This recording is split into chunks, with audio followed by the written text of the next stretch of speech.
Good afternoon, everyone, and welcome to the sequel of ChatGPT Demystified webinar. Let me introduce myself. My name is Deepak. I head admission marketing at IACSD. I hope I'm audible to everyone. Yes, sir. Thank you so much. It's my pleasure to introduce our resource person for today's session, Dr. Shantanu Pathak. Sir hold PhD degree in computer science and brings over 18 years of experience in the R programming, Python, and machine learning. About the D.Y. Patil Pratishthan. The Pratishthan was founded in 1991 by Dr. D.Y. Patil. Pratishthan is a charitable trust dedicated to providing quality education in the various disciplines, including medicine, Ayurveda, homeopathy, physiotherapy, engineering, IT, arts, science, commerce, and management. So under the Pratishthan, we have two institutes. The first is D.Y. Patil Institute of Management Studies, which is a top MBA institute in Pune. We are affiliated with the Savitribai Phule Pune University and with the accreditation of NAC and NBA. We have second institute under Pratishthan, which is a IACSD, Institute for Advanced Training Center. The Center for Development and Authorized Computing Center is the premier R&D organization of the Ministry of Electronics and Information Technology, focused on IT, electronics, and associate areas.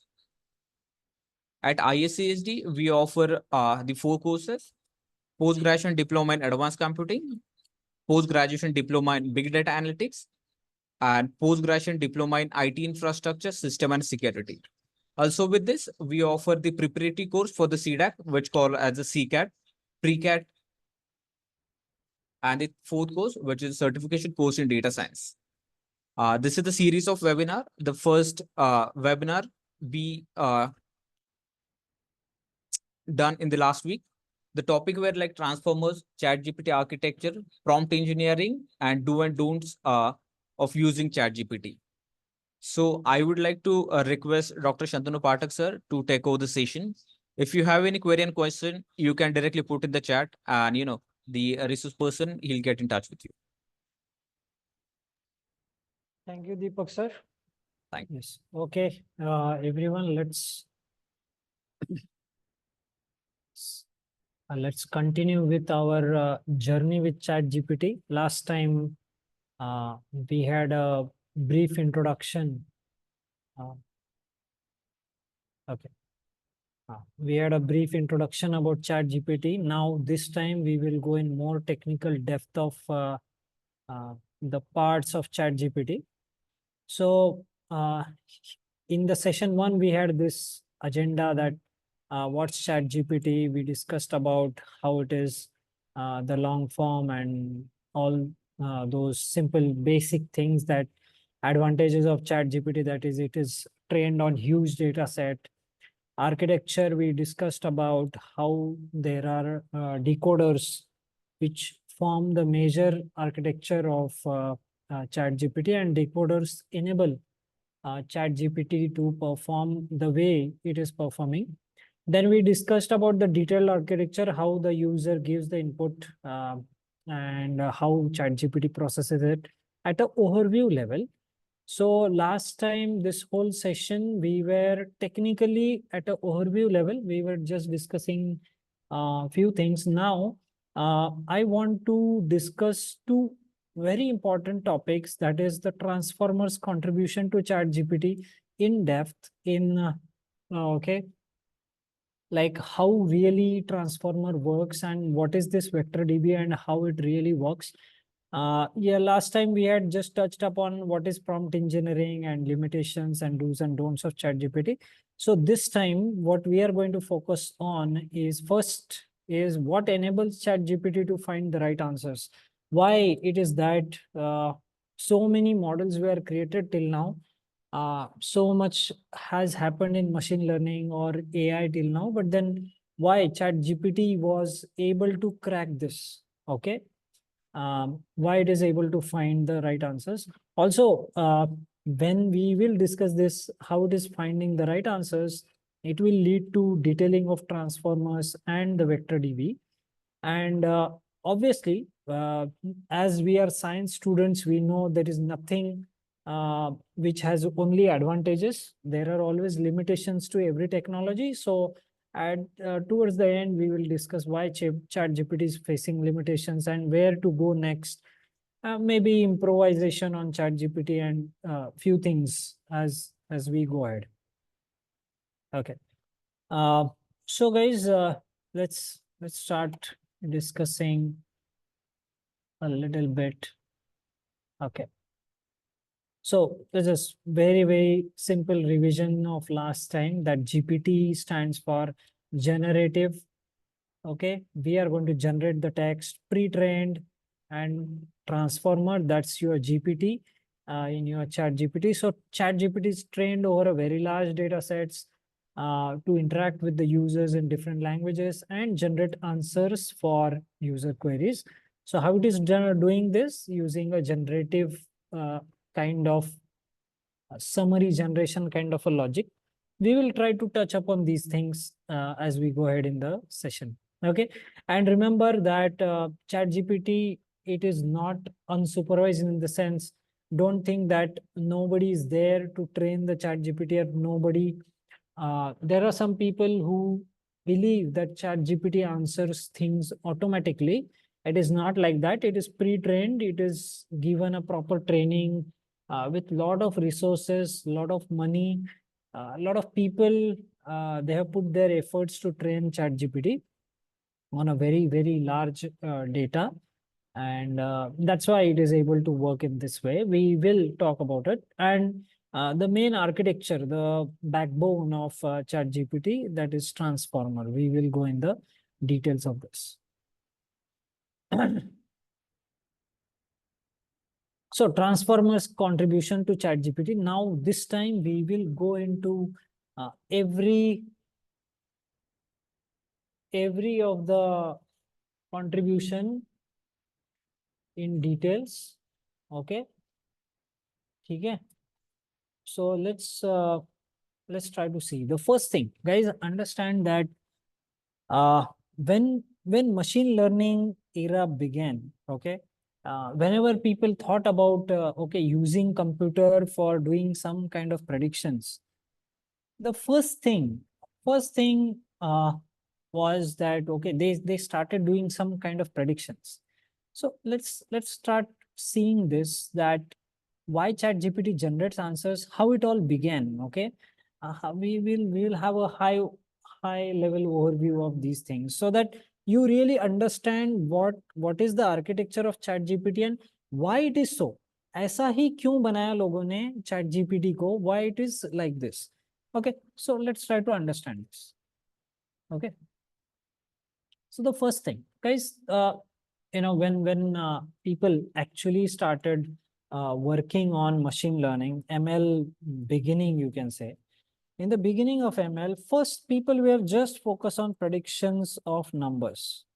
They're just predicting numbers like linear regression. Okay. So what did they say in linear regression? They said that, okay, there are some points here. Okay. And there is a correlation between the points. So what we do is we draw a line, and now this line fits that data, and this line becomes a prediction kind of thing. So new data comes. Let's say I have some data here. So I get a prediction that, okay, your Y is this is your Y. Let's say what will be the humidity tomorrow in Pune?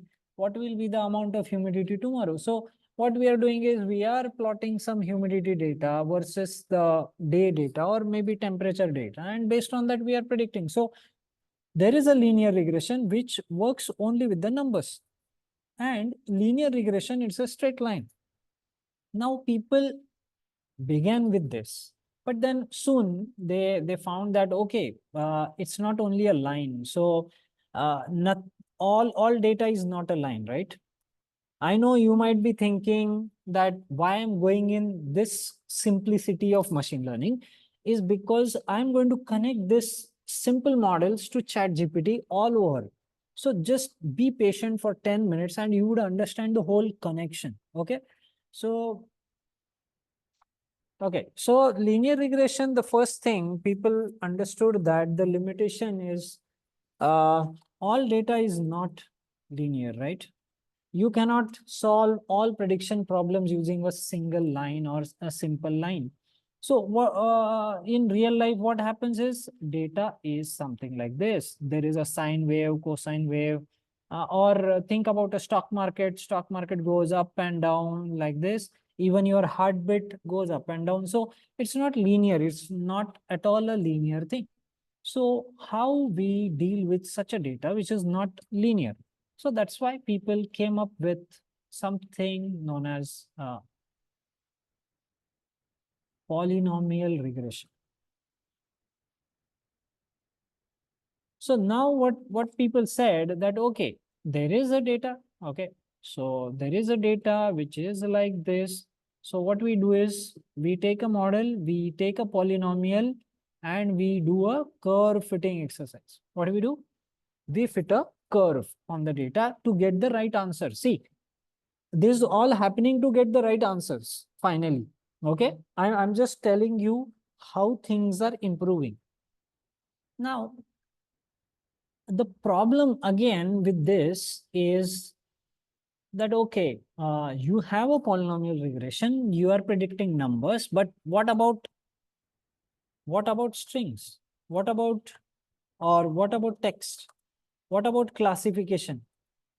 Okay, there are two major kind of problems. Okay, so there is text data, there is a classification data, like, okay, this is okay, I want to classify this session is interesting, this session is going great. Okay, or there is something like, okay, today is very high temperature, low temperature. So there is a classification. Or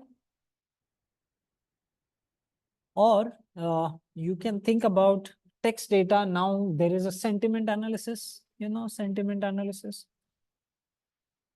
So there is a news, okay. Let's say there is something happening with the politics, something happening with the election. So what people are thinking, what they are predicting, and based on that prediction, how things are happening. Okay, what is the sentiment of the people? Based on that, what will be the who will be in the government? Okay, that's a kind of sentiment analysis. So all such problems, they cannot be just using numbers. Okay, they cannot be just using numbers. So the point comes that how do we handle, so the question comes, how do we handle string data?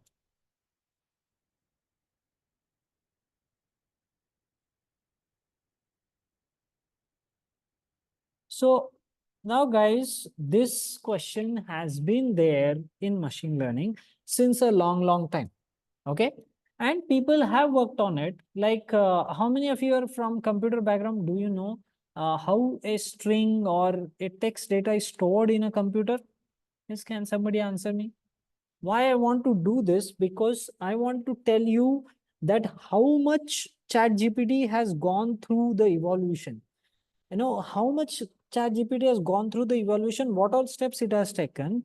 So then you will understand that why it is so efficient, why it is able to solve the problems today, and where is the future, where we are to go. This we need to understand. Everything is linked. If we understand the linking, then we would be able to understand the ChatGPT in depth. Okay, so ASCII values, right? So guys, understand that okay, a string representation in computer is based on ASCII values. But what is the problem? Problem is there is no meaning stored. Do you know how the ASCII value will have the meaning? Cannot have meaning stored, right? In the ASCII values. So then rather than ASCII values, they came up with another representation. Okay. Now they started calling it as vector space model. Okay. Anybody knows vector space model here? NLP working here? Anybody from NLP, natural language processing background? Okay. So now vector space model. Guys, in vector space model, or you can say in short form TF-IDF, maybe you might have learned this TF-IDF. term frequency, inverted document frequency. So now what happens here is that people started talking that, okay, if a particular word comes 10 times, that is my term frequency. Upon there are 100 documents. In 100 documents, it is coming 10 times. So something like this, I will calculate TF-IDF. Okay. So that is term frequency, inverted document frequency. Now, the problem with this again is it doesn't maintain the sequence. Okay, it doesn't maintain the sequence.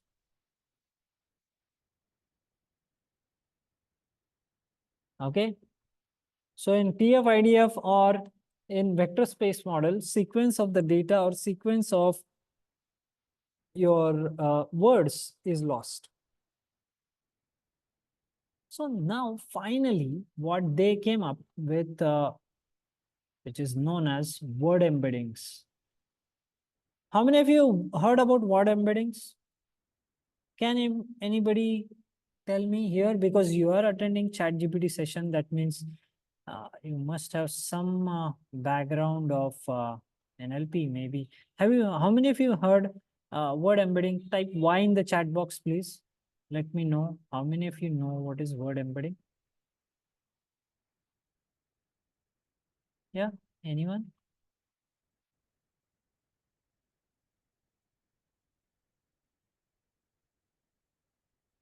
Okay, no problem. I will just introduce you to word embedding.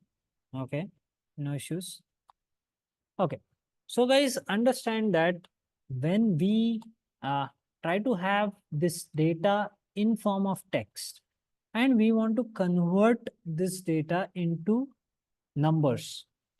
Now the problem is, first thing, understand that, let's say I have a word, okay? Let's say take any word for that matter, okay?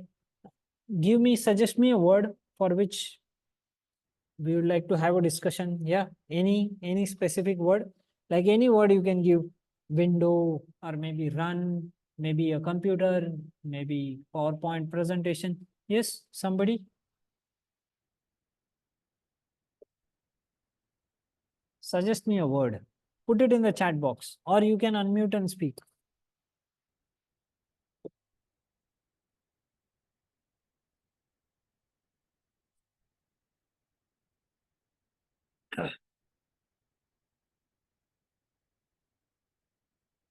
Okay, guys, it would be nice if you are a little bit more interactive. Okay, so see, now let's assume that there is a word animal. Okay, now when I hear this word animal, what all things strike to me? There are first thing, it's a noun. Okay, if I start thinking about part of speech of this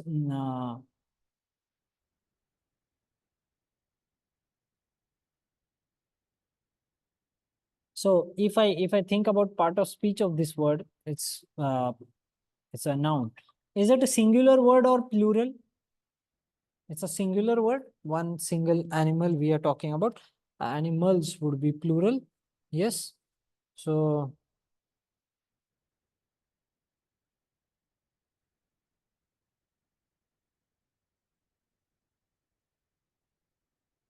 yes, anything else you get triggered on when you hear this word animal? Yes.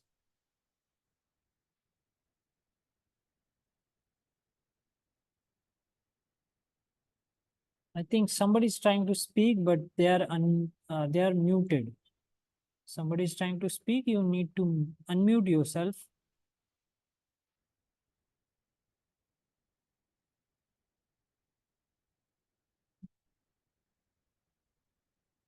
Okay, if somebody wants to speak, they can unmute themselves and speak.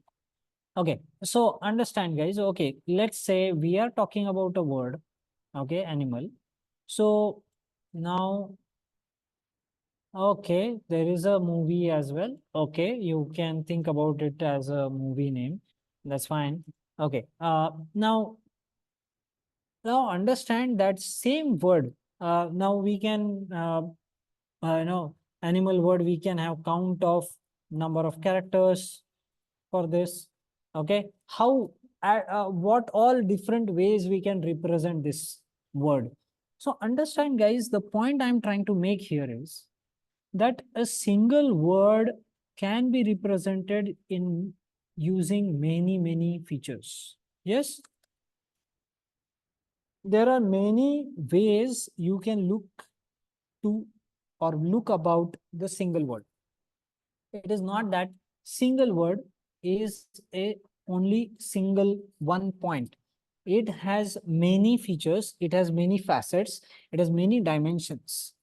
So that's what actually in recent times means, roughly in year 2013, people started realizing this: a single word represents many features or many dimensions.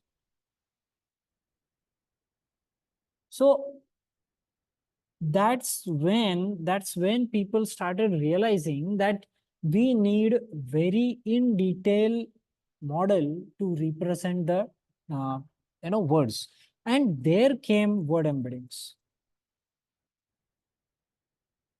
That word embeddings, they represent every word in many features. Okay, so how do they do that? They convert every word into a vector. Let's try to see that what is a word embedding and how it works. Okay, so to answer the question that how the strings are handled in computers today is word embeddings. So today we are going to store the strings whenever we are going to, okay, AI, when it interprets, understands a word, it converts and stores every word as an embedding, or you can say as a vector. What's a vector? It's a multiple, many values. You can say sequence of numbers. Okay. Every in this vector. So understand, when we are talking about the vector, okay, I'll show you an example. But when we talk about this vector, in this vector, every value represents one of the feature of the word. So we discussed that every word has a lot of features, like we discussed, for example, features like part of speech, okay, singular or plural.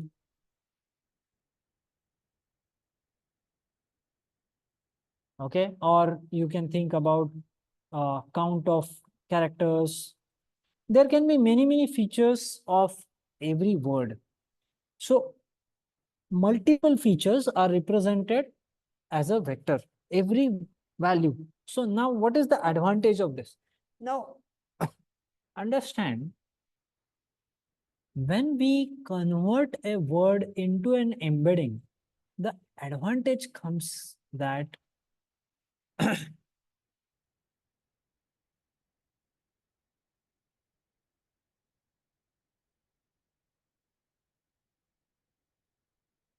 why it is so uh, why it is so much effective. Okay, why ChatGPT is so effectively able to understand the language. So understand, the main point here is that when ChatGPT is seeing a word, now it is seeing the embedding of the word. So every word, you can think about every word as a point. Okay, every word as a point, right? Every point has x1, x2, x3, like that, right? Like let's say this is point P1. Let's say this is point P1. This is point P2. You know, right? Every point has two dimensions as of now. x1 comma x2, sorry, yeah, x1 x2 values for every point. X1 x2 are the dimensions. Okay, there is a dimension x1 and there is another dimension x2. So for every point we will have two values. So can I find the distance between these points? Yes or no? Yes, I can find the distance between these points. I can say, okay, these points here,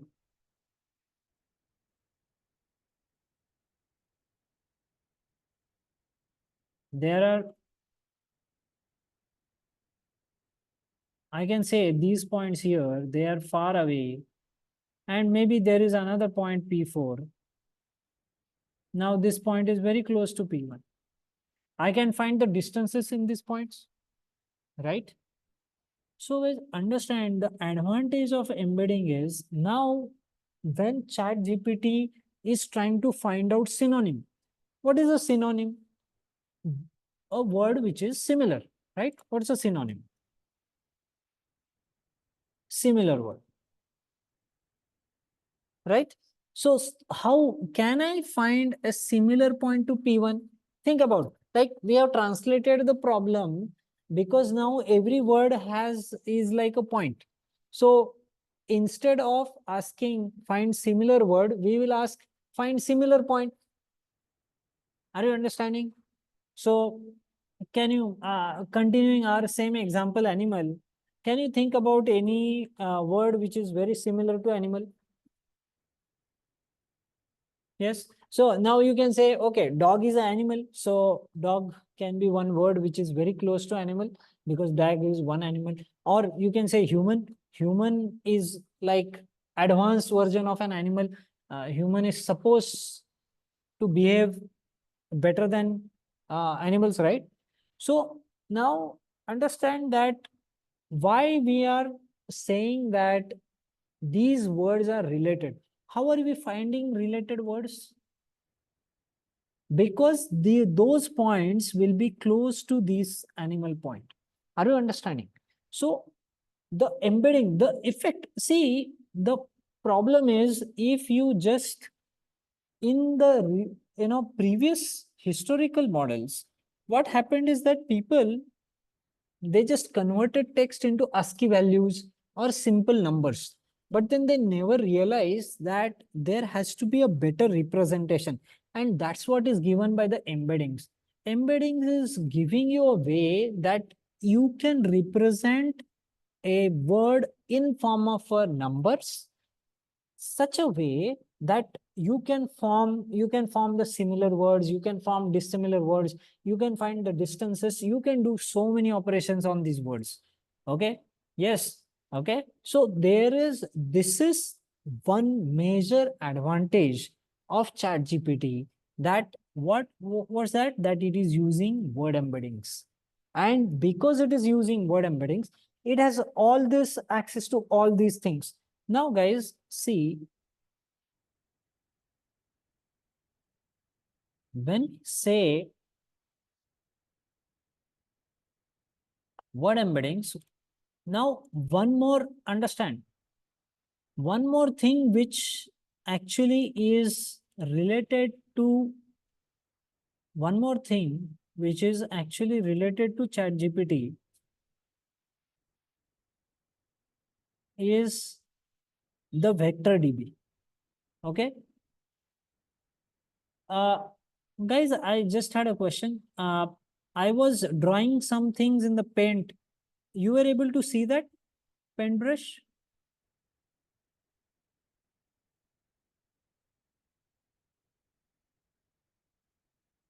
I'm sorry, maybe there was some problem in the network or something, or maybe in the sharing.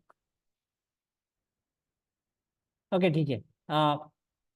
Okay, now are you able to see my screen with PPT?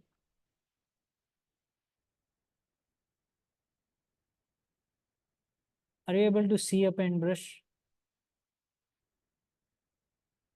Yes. Okay, ठीक है. Okay, so now guys, now understand that So transformers, okay, transformers use the word embedding. Similarly, vector DB. Actually, vector DB is what? It is the, you know, it is just going to store embeddings of all the whatever documents we have. It is going to store the embeddings of all of them in a database. And then we are going to search over it. Okay. So these two things became very popular or very powerful because of the embeddings. Okay. Now,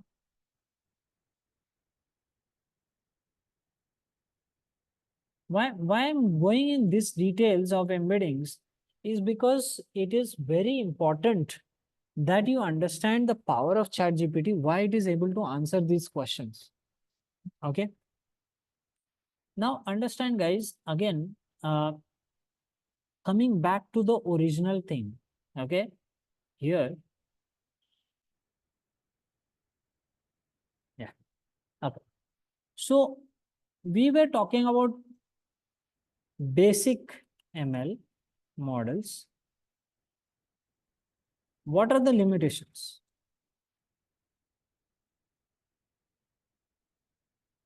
One thing we discussed, the first thing, that initially the era they began in machine learning, they said that there has to be a straight line model.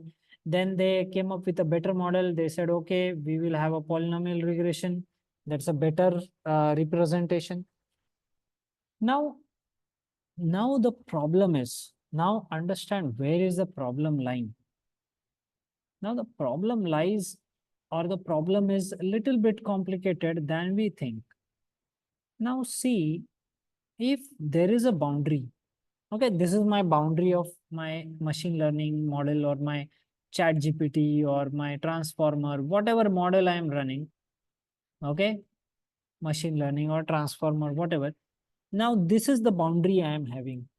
So the main challenge is that, see, this is the data points.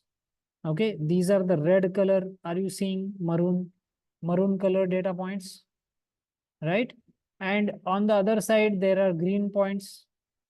On one side, there is maroon color. On another side, there are green points. Yes? So now there is a clear distinction that this line, this whatever, I won't say line, but this boundary is clearly defining that this is class 1 and this is class 2. Now, where is the problem? Problem comes when there is something here. Now think about, there is something very close to the boundary or something on the boundary. How we handle this? These are the special cases. So what is the challenge is handling the special cases? So now why ChatGPT is able to handle the special cases?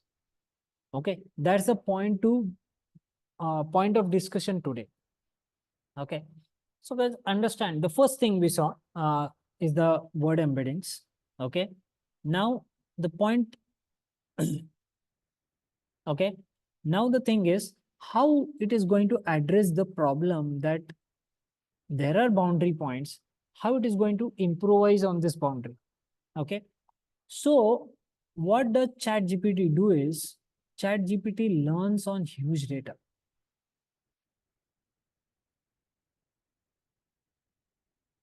So what happens because of this?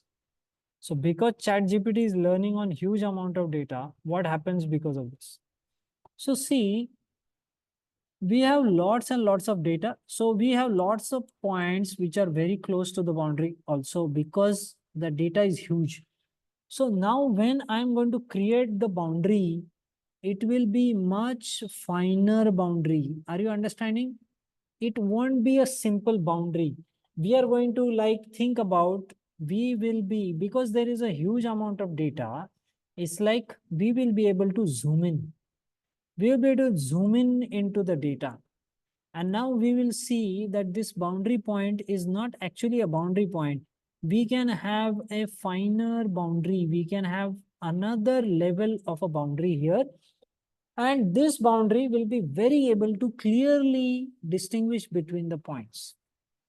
Okay, so that's the advantage of huge data, that when we train the model on huge data, when we train the model to be having lots and lots of neural network, lots of neurons, what it can do is it can have this very, very fine boundary.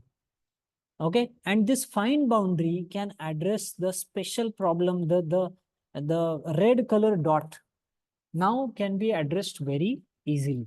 Okay, that is possible. Okay.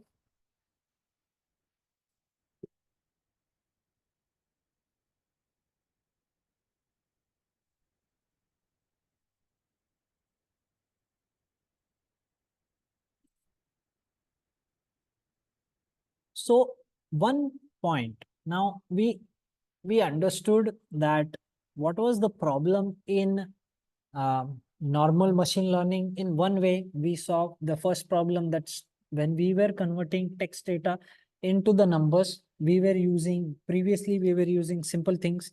Now ChatGPT uses word embeddings, so it is better. Second thing we discussed, in normal machine learning, there is a simple boundary because the amount of data is limited. Now what ChatGPT is doing is it is using huge amount of data. So because of that, it is able to have a fine boundary. Now, guys, there is one thing, okay? Well, one thing, it's not only about huge amount of data. It is not that only huge amount of data can create such a model, because uh, huge amount of data was there. You can even think big data era started roughly in 2012-13 when Spark came in being. Okay, roughly you can think about 2012, 2013. Spark was there, Hadoop was there. So people started doing a lot of things with the big data. So already big data was there for last 10 years. So why does ChatGPT could achieve this? There is huge data since 10 years. Then why ChatGPT is able to achieve this today? Okay. So there is something more. There is something more than just the huge data. So what is that? Okay. Let us try to understand what is something more than the huge data in ChatGPT. Okay. Let's see. So I see, when we said a simple machine learning model, when we saw a simple linear regression, what does it do? A simple linear regression, okay, it just draws a simple line, one single line, okay, one single line it processes and creates a boundary, one simple boundary. Now think about, how can I generate a complex curve or complex boundary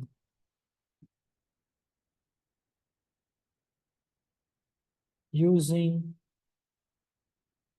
linear regression? Think about it.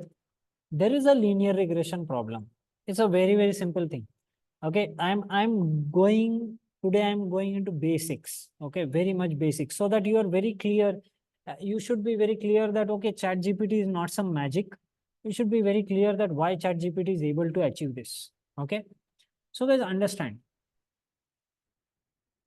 Linear regression, simple straight line. But I want a complex boundary. I want a very, very complex boundary, something like this. Think about it. I want a very, very complex boundary like this.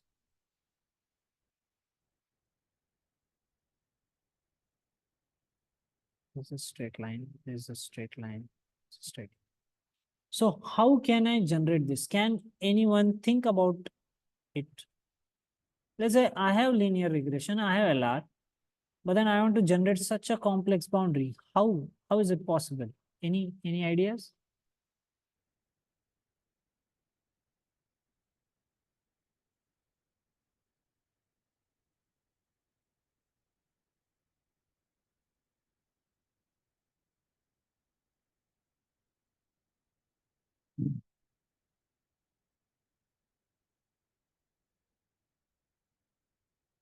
Yeah, you can unmute and speak, or you can just put it in the chat. That is fine.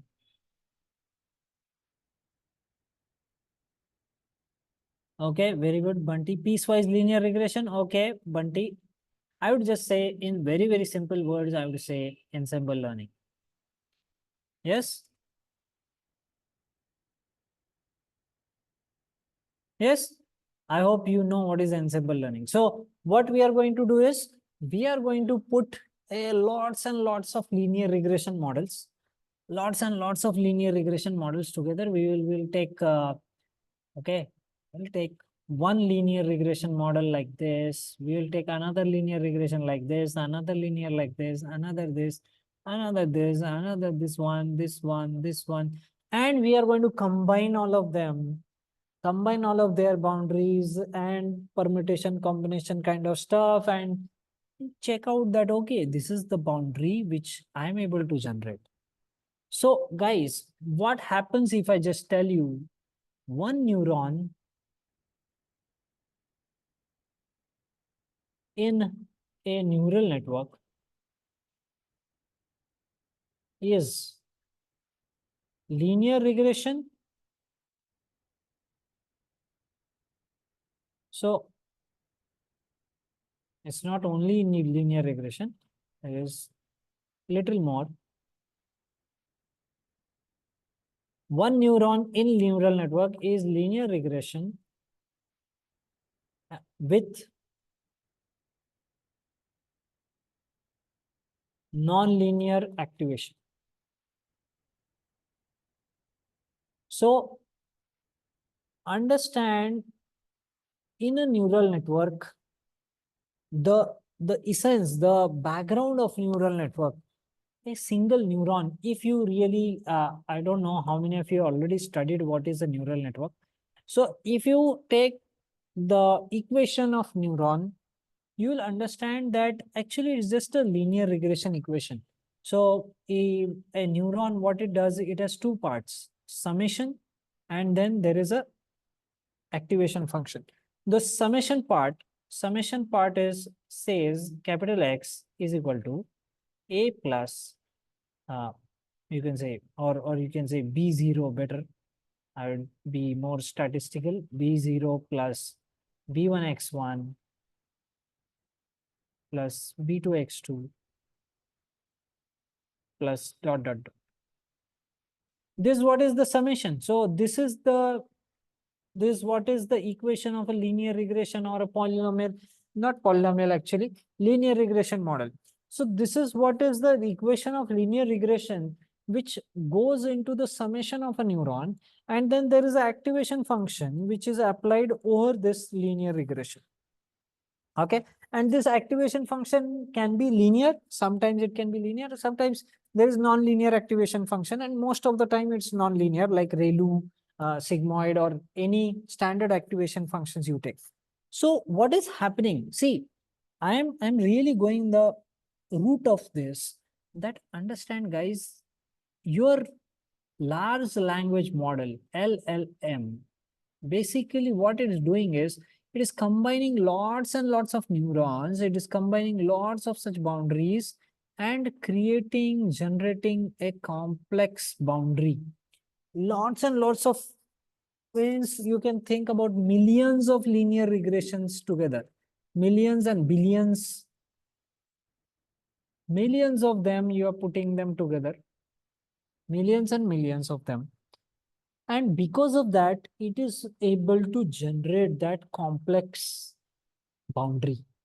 So understand, it is not only that it is a huge amount of data that ChatGPT is able to uh, give correct answer, but it is also the complex model, the large language model, what they call, there are millions and millions of neurons which are working together. There is an ensemble learning. So many neurons are working together, and they are being trained on such a complex, such a huge amount of data to form such a complex boundary. And that's why it is possible for ChatGPT to answer the question for so many things. Okay, because of the ensemble, because it is using so many models, so many neurons together at one go. Just to make you a note, guys, understand that large language models, they are so large, they are so huge that if you want to train them, it is not possible on simple machines like ours. You have to have very, very large machines. You can say comparable to, you know, uh, quantum computer or something like that. Okay. So it's a very, very complex task. What LLM is doing is a very, very complex task. And why it is so complex is because it is an ensemble of such huge amount of models. Okay. So now we discussed two very important points, or rather three very important points. First, we discussed the advantage ChatGPT is bringing because of the embeddings. Second, we discussed that there is a huge amount of data and how that is enabling a complex boundary in ChatGPT. Okay, how it is able to make a zoom in into the problem, like zoom in into the data and have the precise boundary. And then we saw how the ensemble of neurons, a large amount of neurons coming together, they are actually enabling to be able to create this boundary and maintain this boundary. Okay. Now guys, let us move to one more very important thing. Okay.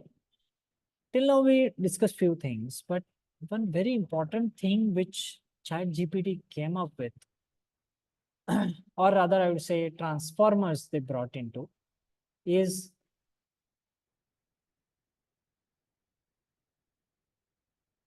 maintaining the sequence of the words. Okay. So last time we had discussed this, we had touched upon this. So I will be very brief this time. I would be very brief in this. So guys, understand that in ChatGPT, the main challenge when we are talking about text or when we are talking about speech, see, I'm speaking some words, I'm speaking some sentences, all of them are in a flow. Rather, this whole session is a flow, right? This session is a sequel of the previous session. So now understand that there is a flow, there is a sequence. And if we don't maintain the sequence when we are treating the text data, we are going to lose a lot of information. Yes, how many of you agree? Type Y in the chat box that, okay, if I don't maintain the sequence of the text, if I don't maintain sequence of the words, I'm going to lose a lot of data. Yes, how many of you believe this? Type Y in the chat box.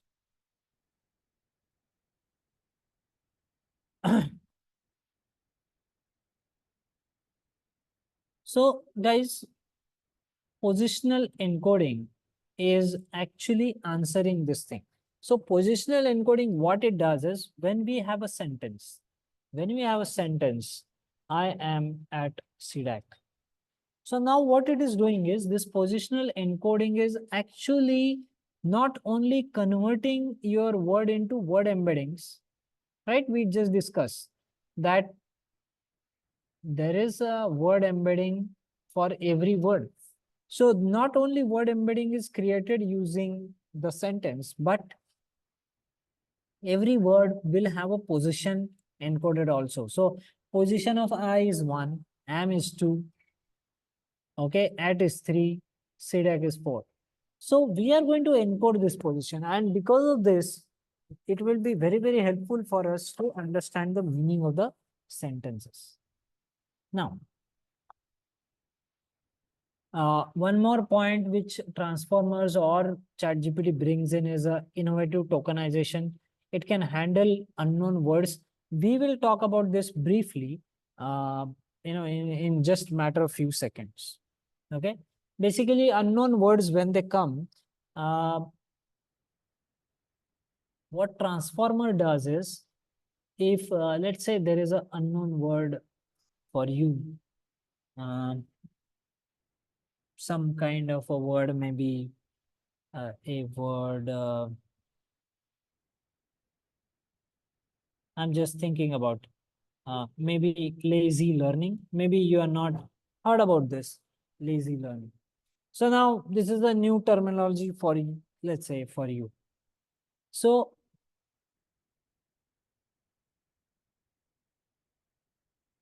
what transformer does is it is going to find out the maximum length of the word which is known. What is the maximum length of the word which I know? I know lazy. Okay, so I'm going to find this. Okay, I know this lazy. So what I will do is I will tokenize, I will separate this lazy and I will separate this. Now, if I separate, see, when I separate lazy, the other part is learning. Do I know what is learning? Yes. So I know lazy separately, I know learning separately. I know I don't know both of them combined together, but at least I know something about lazy and something about learning. So that is what your transformer brings into, and that is called as innovative tokenization. Okay, very, very effective tokenization. So because of this, even unknown words can be very effectively addressed by the transformers. And obviously, because it can be addressed by the transformers, ChatGPT is being created from the transformers. So obviously, it also has this capability. Okay. Now, these are some of the simple advantages of your ChatGPT or transformer. Now let us go into the big fish. Okay, what's the big fish? The big fish is self-attention. What is this self-attention? Let us try to understand it, okay, in details. Now, guys, for this purpose, I'm going to take you to one very, very uh, uh, kind of very, very helpful material on internet. Okay, and that is known as Transformer Explained by J. Almar. Okay, so I have shared a link. This is one of the most beautiful article I have read about transformers. Okay, and obviously it was not that the first time I read the article I understood everything. It took me nearly, I would say, 20 hours, 20 hours to understand this concept. Okay, so obviously it is going to take some time for you also. I'm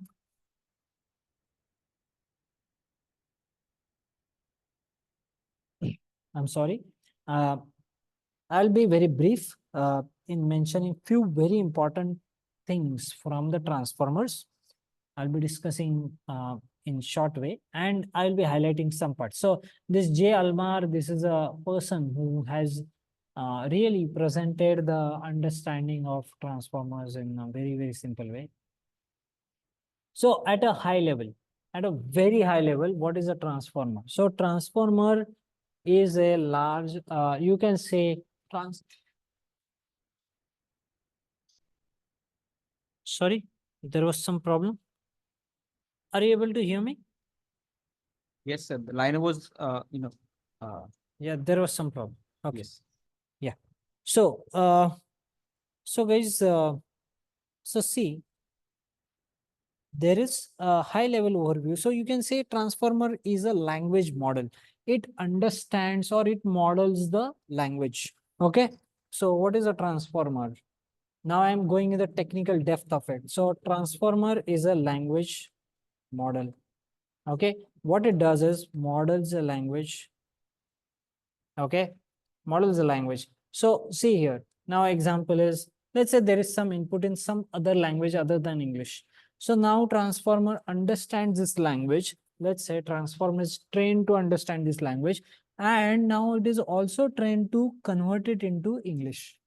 So here the transformer is actually converting from one language to another language. So it is acting like a translator. In this case, it is acting like a translator. So transformer is a language model which can act like a translator. It can act like, okay, predicting a token, fill in the blanks kind of thing. It can act to answer a question. It can act like to generate a summary.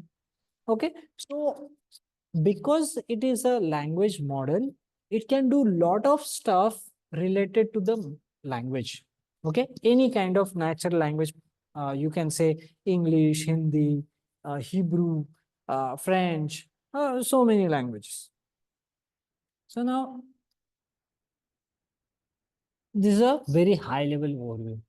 Now let's go in the depth of this.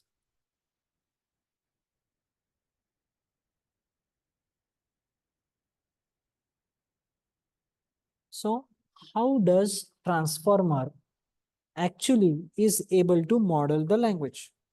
Okay, okay, there is a we said that it understands the language or models the language. So there are two parts of the transformer which helps it understand the language or model the language.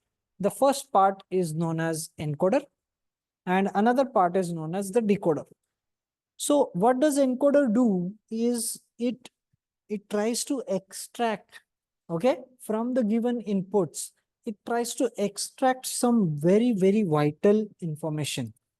Okay, some very vital information and encode that vital information. Like think about how many of you have seen the uh, seen those people who work like translators? Have you any times do you know sentence by sentence translation?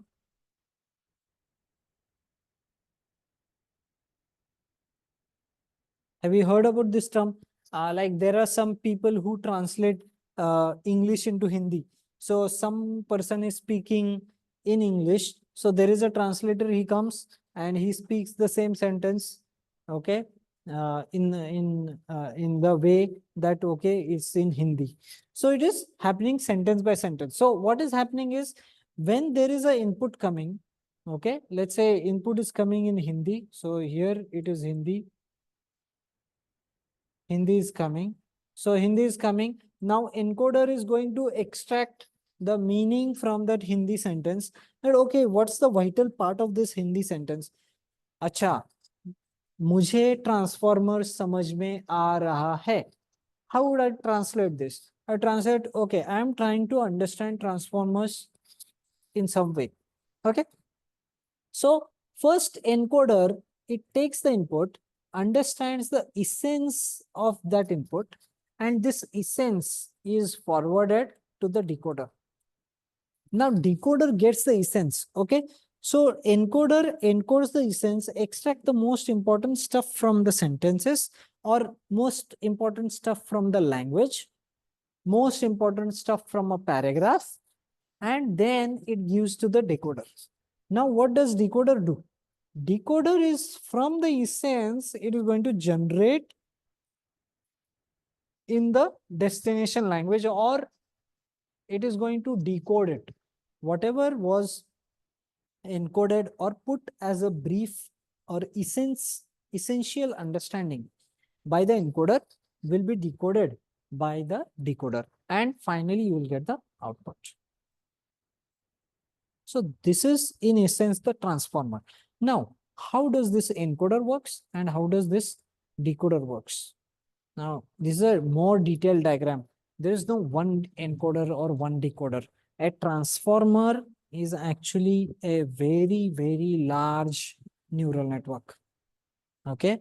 There are lots and lots of encoders. There are lots and lots of decoders and they are working together. And you can see here that there are 6 encoders which are listed here. So one after the other, okay, there are encoders, but then there are 6 decoders and all of the 6 decoders, they work together on the same essence data. All the decoders, they work together and their results are combined together to finalize the last statement or to finalize the output. Okay. So now this is like, okay, this is like a gross architecture. I'm not really satisfied with this gross architecture. I really want you to take, want to take the audience in the depth of this. So now what is an encoder? Let's try to understand the encoder. Encoder has two parts. And now here is the journey. Here is the main thing which is beginning. Okay, here is the essence of your ChatGPT, why it is able to answer questions in such details. The point is self-attention. So every encoder, what it has is self-attention. So there is a self-attention layer, and after that, there is feed-forward neural network. Now, this self-attention is also a neural network. We will see how it works. But the point is, basically, this self-attention helps the neural network to focus on the important stuff.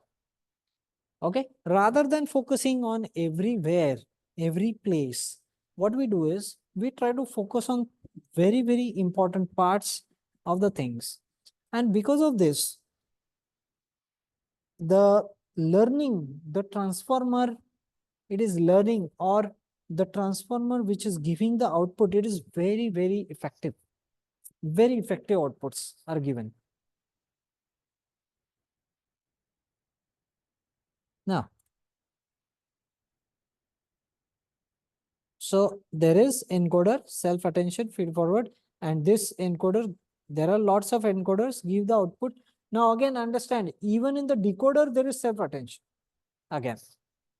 Okay, so let us try to understand the,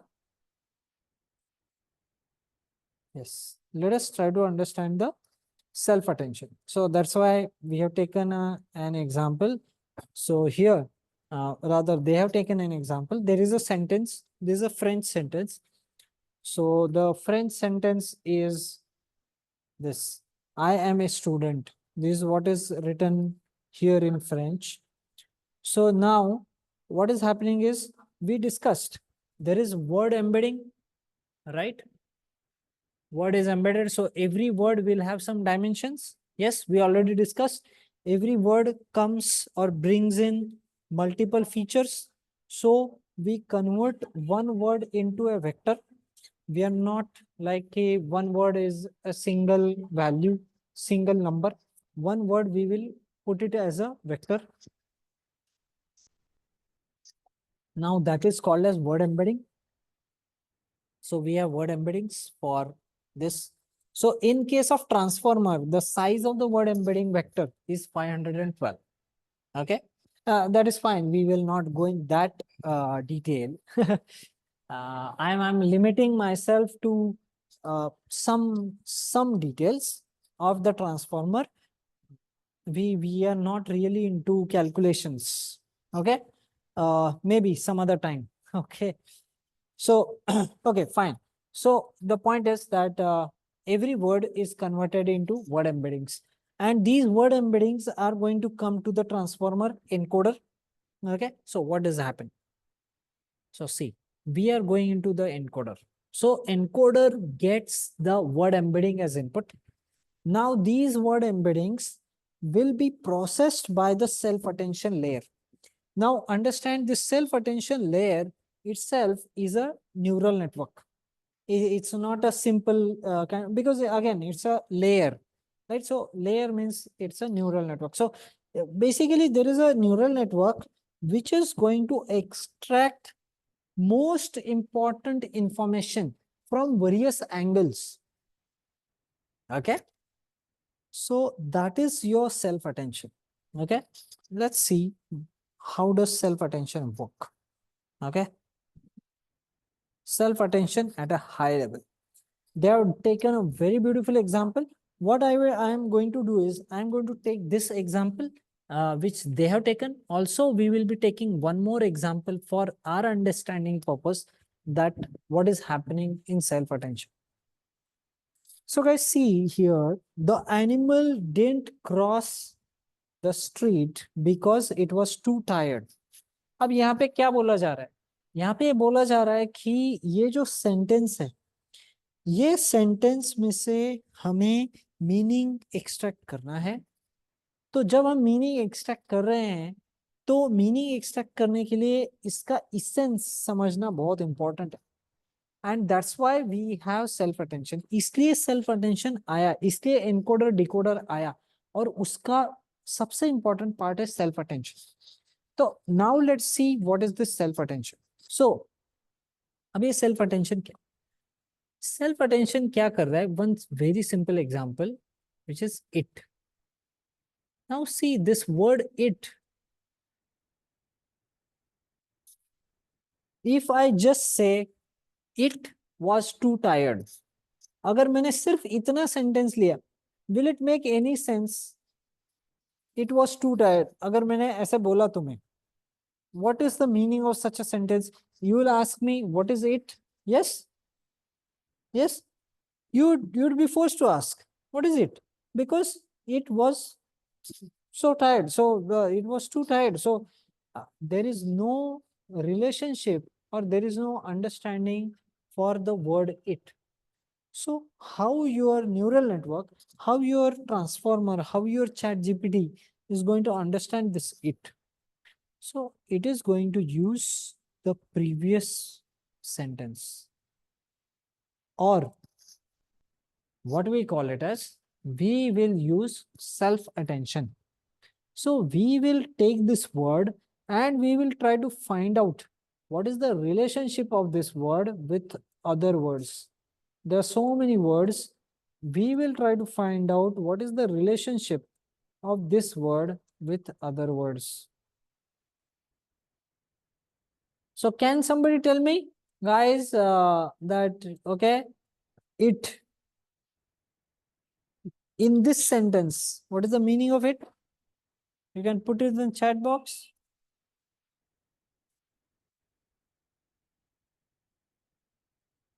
What it stands for in this sentence?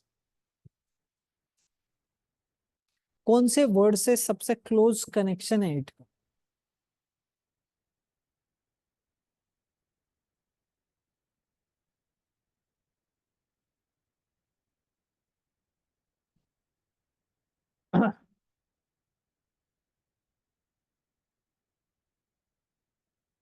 Okay, yes. So animal word has the maximum connection to this word or this thing known as it. Okay, so now we can say that when I say it, that makes sense that there is an animal. One more thing, it's not only about the animal word.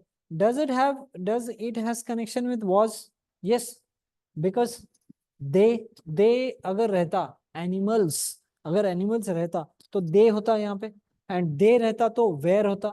So because it is, there is it in the sentence, we are using was because it is singular thing. So that's why was has another direct connection with it. So guys, why I'm saying this?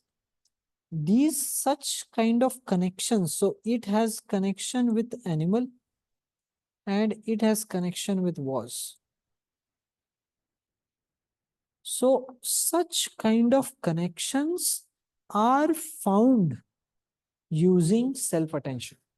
Now I have given example of one word. Can you tell me another word which is connected to some other words in this sentence? Tell me another word which is connected to some words. Like take one example of a word which is connected to other word.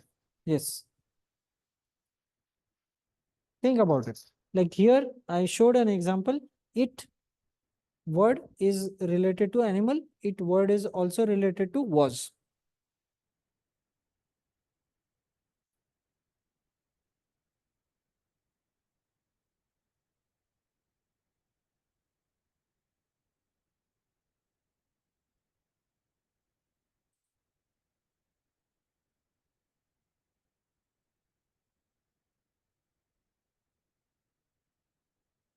Okay. See here, tired. So now tired. Now why it is tired? Tired is because it was. It is was. Okay. So now it is connected to tired. It is connected to didn't cross the street. Why the animal is not crossing the street? Or you can say tired is also related somehow with animal. Yes. Why I'm saying this is that we are trying to understand how does your transformer processes the complete sentence. Okay. So it is taking the sentence, it is having word embeddings for every word. It is understanding every word in details. Okay. Because of multiple dimensions, multiple features, it is trying to understand the word. But that is not enough to understand a single word. It has to go beyond that and understand the relationship between different words. And for that, there is self-attention. And these relationships, they are modeled by self-attention. Okay. And see, they have, in this example, they have graphically shown this. So see here. So if I take the word it is related to animal and various other words. Didn't also. Okay. It is somehow related to too tired also.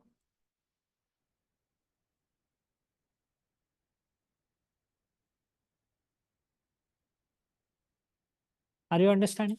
So now this self-attention is going to give you the relationship between different words in the same sentence or same paragraph or same document. Okay. We can increase the size of the input. Okay. The more number of words are there, there will be more complex relationships. There will be more complex kind of dependencies, right? So how does self-attention achieve this? Okay. Guys, how many of you here are interested in little bit of mathematics of this? Or should I keep it at an overview level? If you want mathematics, type M in the chat box. If you want to overview, say O. Oh, okay. People are interested in maths of it. Wow. Is anybody? Anyone else interested in maths? Type M in the chat box. Okay. This is very interesting. Wonderful. So we got some interesting audience here. So see, now I'm having two words, thinking machines. So there is an embedding. Okay. We are just assuming that it's a four-dimensional it's a length 4 embedding. There are four different features of this word which we are thinking about. So this is one word thinking and this is one word machine. Now, what does your self-attention do? These guys really worked on this. Okay. When they proposed self-attention, okay, when they proposed self-attention, they really worked on this stuff called as queries, keys, and values. There are three matrices which are used, okay, queries, keys, and values. Now, these matrices are, you can think about, they are like weights. They are like weights. In a neural network, they are like weights. And these are fine-tuned as they like, as and when we will do the training of the model, they will be fine-tuned. Okay. So slowly, as we learn more and more predictions, more and more things, then these values will get fine-tuned. But initially, queries, keys, and values, these matrices have some values. Also, there is something known as weight matrices for queries, keys, and values. So there is query, keys, and value for every word, and there is weight matrices. So now see, query dimension is 3. Okay. You can say 1 by 3. and this is 1 by 4. And see, WQ, what is it? It's 4 by 3.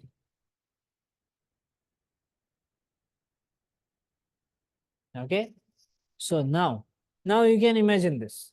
Now this is a perfect way to multiply, or perfect thing to multiply these things. They are really, fixing into each other. Okay. Are you understanding this? So if you are a little bit from the math side, so if I multiply something like this, 1 by 4, a matrix of 1 by 4, I multiply with 4 by 3, I will get 1 by 3. And if I multiply this with a 3 by 1 matrix, I'll get a 1 by 1 matrix. I'll get a single value. Right? So guys, understand. So similarly, for every word, okay, this embedding, query matrix, and this weight matrix, they will multiply, they will form some values. Okay. So how does the formula go? Okay, the formula goes like this. Formula is given here. Yes. So Q1, K1, okay, forms the score. Okay. Now, how does Q1 and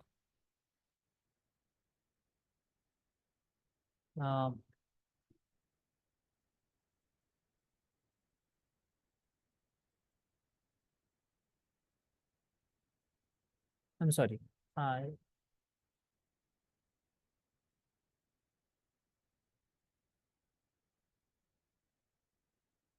Yes. So the first step is in calculating self-attention is to create 3 vectors from each encoder's input vector. So what we are going to do is we are going to take this. Yes. So we are going to take the embedding and multiply the weight matrix, and this multiplication 1 by 4 and 4 by 3. This is going to generate a 1 by 3, which is your query. And then you multiply the embedding with the key weight matrix, and you generate the key for that word. Again, 1 by 3 matrix. So for every word, we are going to generate 3 values. Now these are the weights. So keep in mind, these are the weights. So these 3 are very important matrices: WQ, WK, and WV. Okay. These are the 3 important matrices. As I was telling, that queries, keys, and values, they're like weights. So these are the weights: WQ, WK, and WV. These weights, we will learn how to generate the queries, how to generate the keys, and how to generate the values from every word. Okay, that we will learn as we do the training. So once we generate the query, key, and value for every word, we will generate this. Now what we are going to do is we are going to take a dot product. Okay, so dot product of query and key. Okay, so query and key. Now see, one word's query will get multiplied by all the words keys. So Q1, the score. So score is calculated for this word. Score is calculated against all other words. See, what is self-attention? Self-attention is going to tell me relationship between one word and all other words. Okay. See, don't forget what we are calculating. We are calculating self-attention. So the self-attention is this word, it, how it is related to all other words. So for it, we have generated query, we have generated the key, we have generated the value. What we are going to take? We are going to take this query of a single word and multiply it with the key of all the words. That is a dot product. And based on that, we are going to get score for every word in the sentence. So let's say in a sentence, there are 5 words, 1, 2, 3, 4, and 5. So what my query is going to do is it is going to get multiplied with all the 5 words. And for all the 5 words, it is going to generate some score. Okay, it will generate some score. Now, what happens? So the third and fourth step. Now, this is a little bit tricky thing.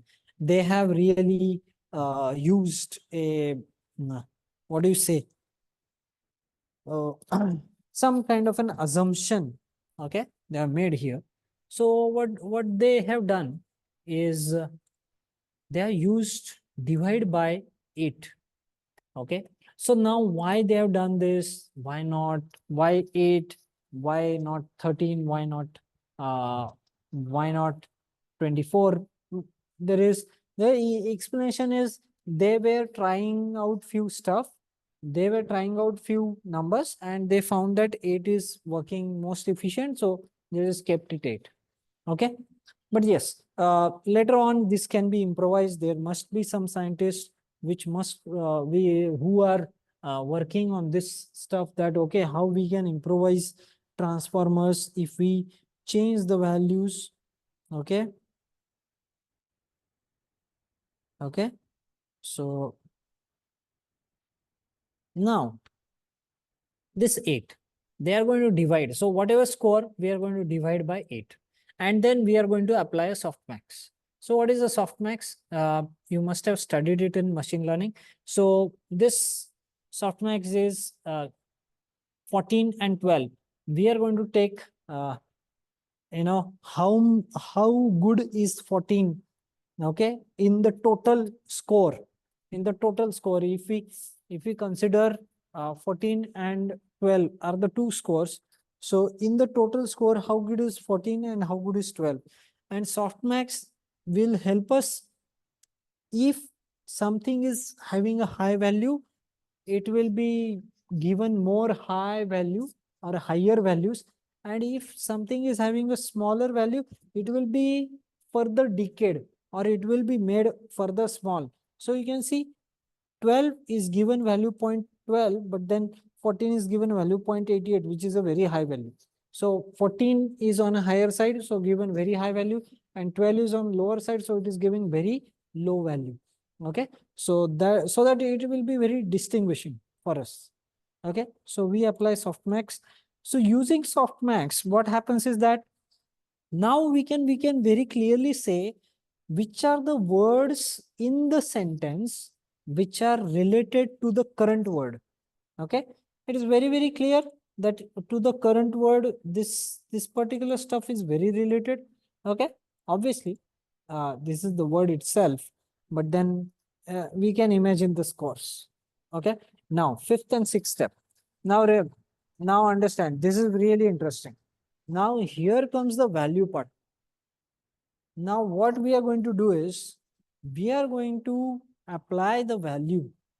Okay, so for every softmax, the value matrix for every softmax will get multiplied.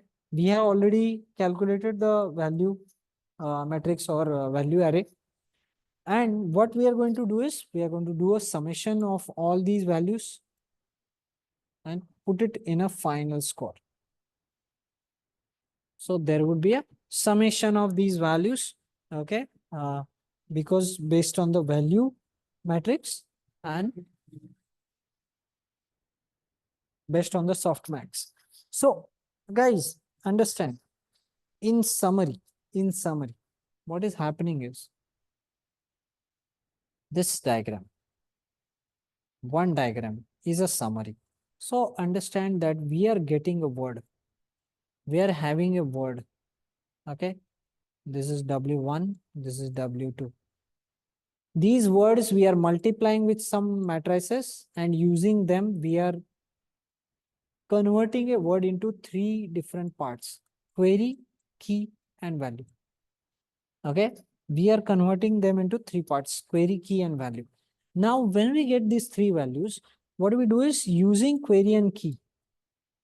So query of one word gets multiplied with key of all the words and we get a score. So on this score, we apply some kind of divide by 8 and softmax. We get the scores. We get normalized scores. Now these normalized scores, we apply the values, and finally these values, we sum them up. Okay, sum them up together in a single value, in a single vector.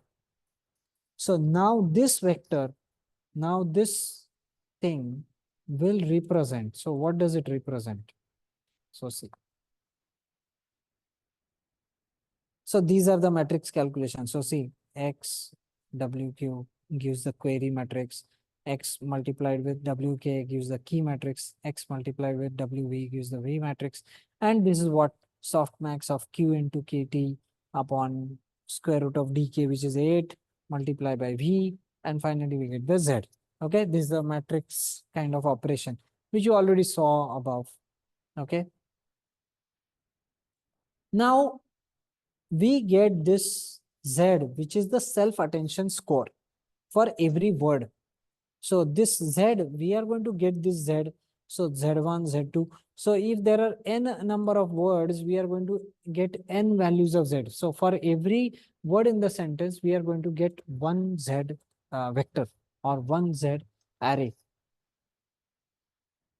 Now understand that they did not stop with self-attention with a single matrix, in the sense single matrix of W, Q, WK, WV.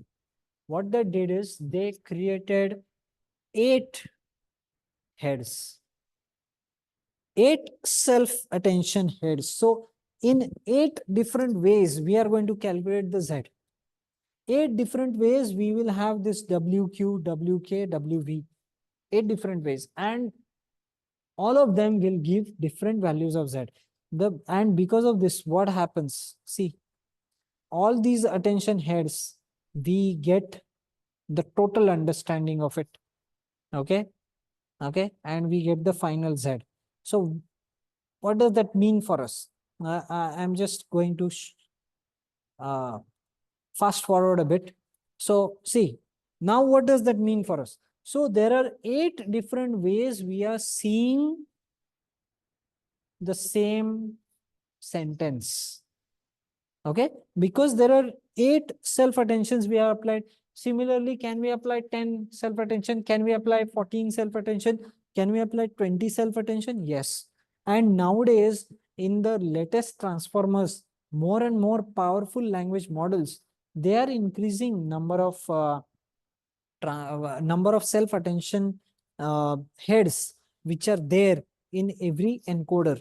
So see here, when I have two, see, when I have two self-attention self-attention heads, I am getting 2 different perspective for the same word. Are you understanding, guys? देखो समझ में आ रहा है कि क्या हो गया रहा है कि सेम सेंटेंस को हम अलग अलग तरीके से अलग अलग नजरिए से देख रहे हैं. सो सेल्फ अटेंशन क्या बोल रहा है कि एक नजरिए से अगर हमने देखा सेंटेंस को तो ये वर्ड्स इंपॉर्टेंट है, एक नजरिए से अगर हमने इस सेंटेंस को देखा तो ये वर्ड्स इंपॉर्टेंट है, and we are combining multiple ways of looking at the same sentence. Okay, so we will have a very mature, very detailed understanding of many perspectives. Okay, so that's what is this self-attention is giving us. So see here, in the first thing, animal was related with it. In the second, tired is related to it. It was too tired. So tired word is having a strong relationship with it. That's what is highlighted in a second go. Okay. Like this, there can be many ways. So you can see that various words didn't and it is also related. Then, there is street and the street, or cross the street. So what the animal is crossing? Animal is crossing the street. So cross and street is very important. They are related to each other. Okay. So in in various heads, in various perspectives, we are able to highlight different ways in which the words are related to each other. And what does that mean? देखो, इससे मतलब क्या होगा कि we will be able to understand the same sentence in a very better manner. Yes, everybody agrees. So, see, he is giving you a comprehensive understanding. It is giving you a detailed understanding of the same sentence. How many of you agree with me? Type A in the chat box. That rather than just looking at the sentence from one direction, one angle, we are looking at the sentence from different angles. Now, because of this, we are able to have a very comprehensive understanding of what the whole thing is about. Okay, and that's why we are able to take some good decisions. We are able to take some practical steps. We are able to apply. Okay, we are able to really apply what we are comprehending. Okay, because of the various perspectives we are getting. So then they have discussed the position and coding. That is fine, but did you understand the focus, the main important point, that is self attention? Okay, uh, I hope guys, you guys are clear about the discussion about the self attention. Okay, so before I move ahead, is there any quick question about self attention? Then I will be having some concluding remarks for 5-10 minutes, and then we would conclude shortly. Yes. So are you guys clear? How does the internal of the transformer works? Because that is what is the backbone of your LLMs. And what is a large language model? Large language model contains huge amount of transformers, huge amount of neural network. Again, ensemble of transformers. So one transformer in itself is a very large neural network, and you are having many transformers together, millions of transformers together. So it's a large language model. That's what is the point. Yes. So Bini or others, Bunty, Ankita, Priya, Neha, Ashwarya, Lalita, anyone would like to ask a clarification or something? That is fine. Okay.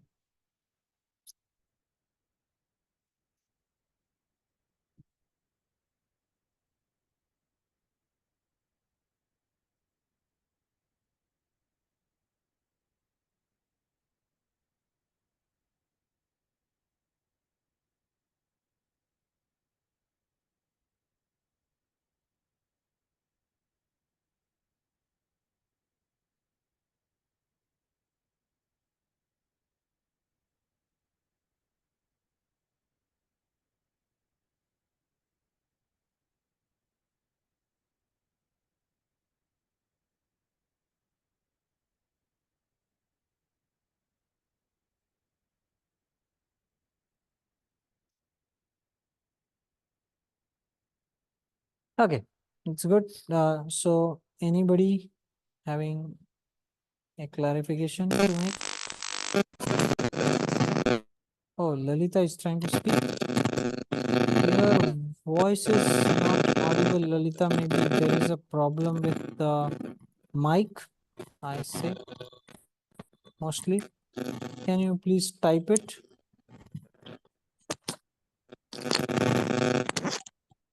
There is some problem with your mic, Lalita. Maybe you're trying to speak, but then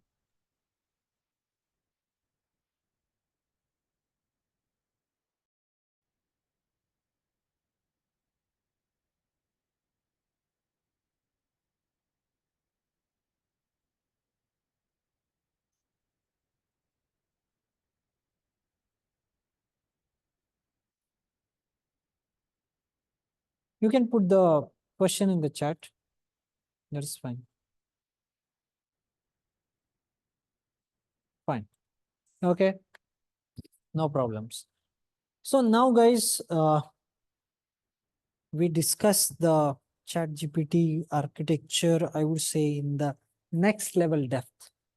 Okay, today, last time we had just gone into the brief of it. And now comes the knowledge base, which is again a very, very powerful component of ChatGPT, which is a vector DB. And I would say because of this thing, because see, where does ChatGPT will store the learning? It is learning so many things, it is understanding so many things, but then where it will store all of it? If it is not able to store, then how it is able to efficiently retrieve those outputs or do some kind of predictions on it? So that's why the point comes to be a vector DB point.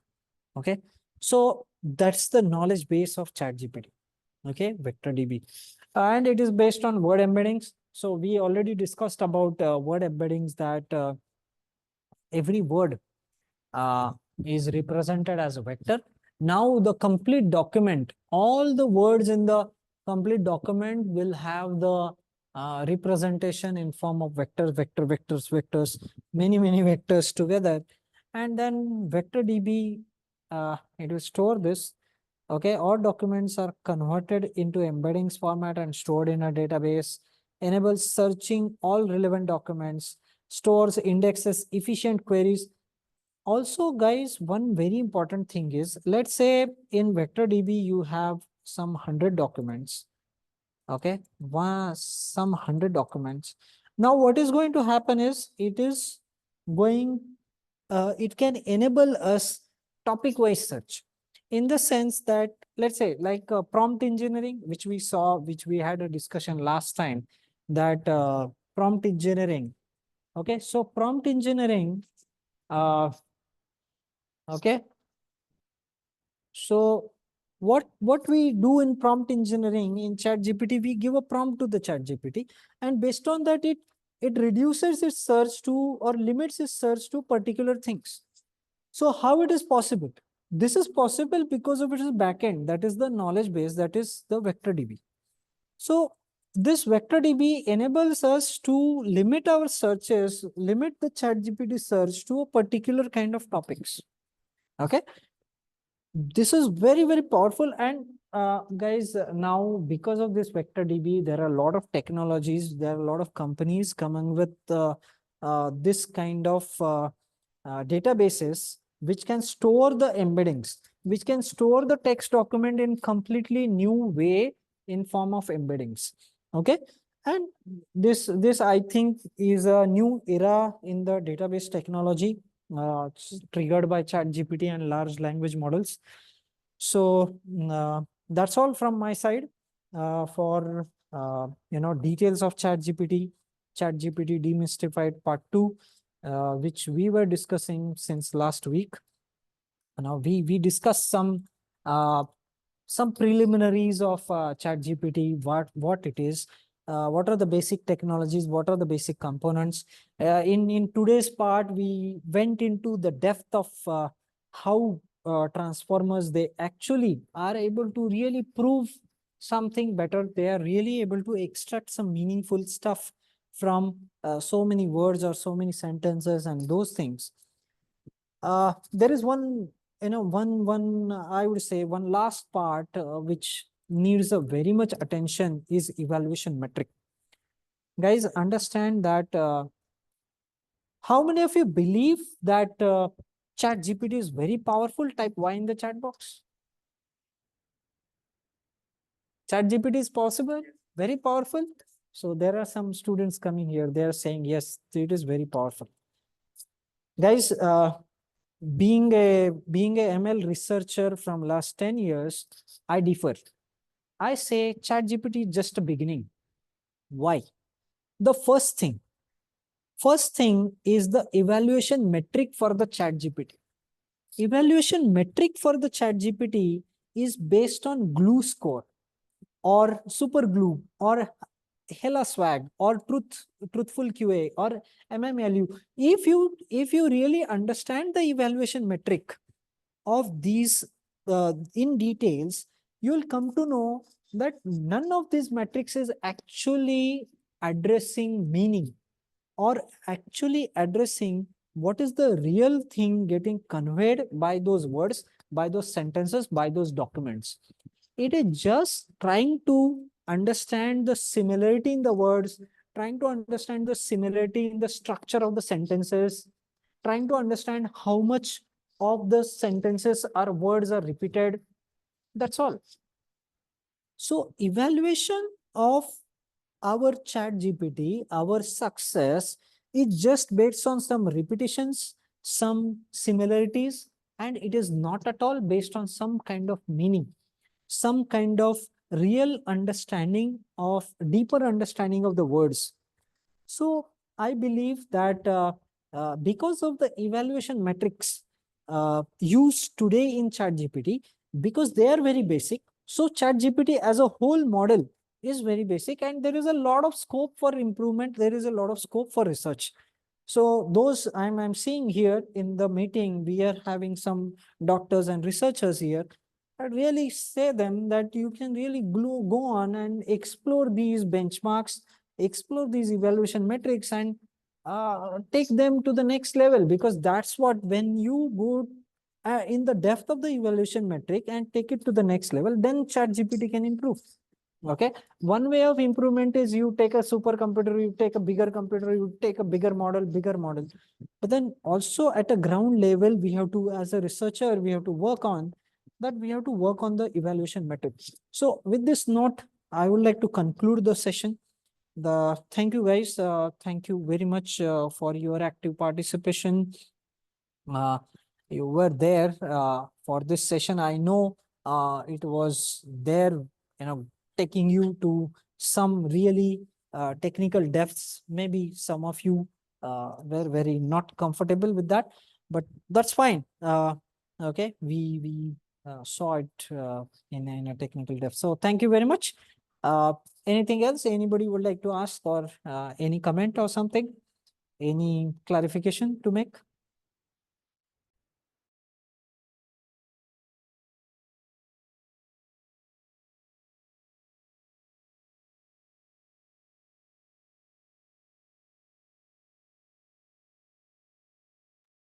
Okay, thank you. Thank you all participants. Thank you very much. Bye. Miss Bunty. Okay.